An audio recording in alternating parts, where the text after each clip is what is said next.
In the ancient lands of the Ower people, hidden between rolling hills and thick emerald forests, there lived a quiet young boy named Obioma. Though small and often overlooked, Obioma possessed a gift that set him apart, an ability to hear the faintest whispers of nature. While other children laughed and played, Obioma preferred to sit beneath the great silk cotton tree, listening to the stories the wind carried. His grandmother, Mama Nena, was the village's wisest storyteller. She often warned him, "The wind speaks only to those who listen with humility. Treat its voice with reverence." Obioma did.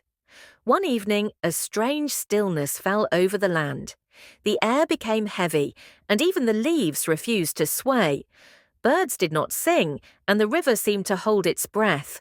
The villagers sensed trouble. Then came the announcement. The wind spirit had withdrawn its blessing. Without the wind, farmers feared their crops would fail. The heat grew unbearable, and the sacred smoke, used for prayers and festivals, lingered stubbornly instead of rising to the sky. The village elders gathered in fear. Mama Nena spoke quietly. "Long ago, our ancestors offended the wind spirit. It vowed to return only when a heart pure enough could awaken it again." The elders scoffed at first, but when the drought worsened, they remembered her words. One night, Obioma was awakened by a soft humming, faint, rhythmic, like drums carried over a great distance. He followed the sound into the forest. The moon was full, casting silver light on a clearing he had never seen before. In the center stood an ancient drum, crafted from dark polished wood and adorned with swirling patterns that looked alive. As Obioma approached, the windless air suddenly moved, just a little, brushing his cheek. A voice rose from the drum. "Obioma, son of the listeners, I have waited for you." Terrified yet drawn by an invisible force, Obioma touched the drum. Instantly, a spiral of air burst from it, gentle but full of life. The patterns on the drum glowed like embers. The spirit within the drum spoke again. "I am Oja Amu, the drum of the four winds. To restore balance, you must bring me to the mountain of echoes. There you will call the winds back." Obioma knew the journey was dangerous, but he also knew his village had no hope without him. At dawn, he told Mama Nena everything. She embraced him tightly. "You were chosen, my child. Go with courage." Obioma set out with nothing but a gourd of water, a small pouch of dried food, and the sacred drum strapped to his back. The forest challenged him first. Thick vines tried to trap his ankles. Strange spirits whispered from the trees. But each time danger approached, the drum vibrated softly, releasing a pulse of wind that cleared the path. Next came the River of Mirrors, a wide, shimmering stretch of water that reflected not the world above, but the fears within one's heart. As Obioma stepped forward, the river formed an image of him failing, falling, drowning. His courage wavered. The drum hummed again. "Fear is wind without direction. Focus your spirit." Obioma struck the drum gently. A warm breeze rose from it, parting the waters long enough for him to cross.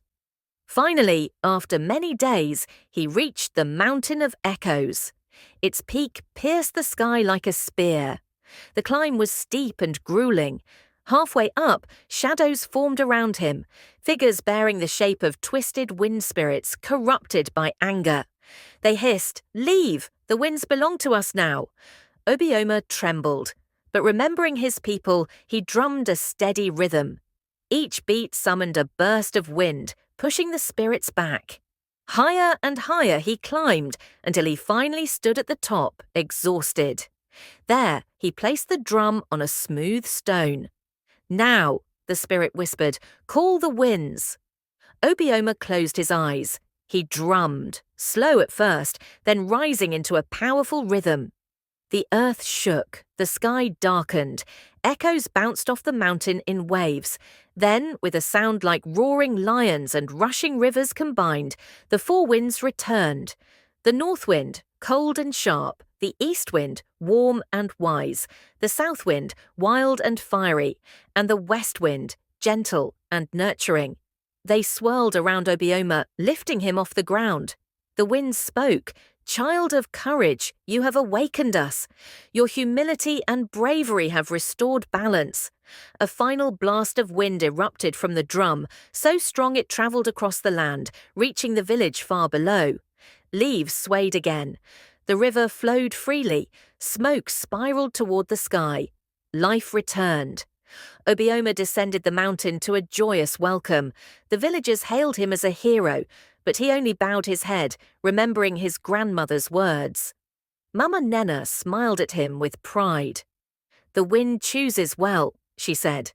The sacred drum was placed in the village shrine, but it whispered only to Obioma. And whenever the winds grew restless, he would sit beneath the silk cotton tree and play, guiding their voice.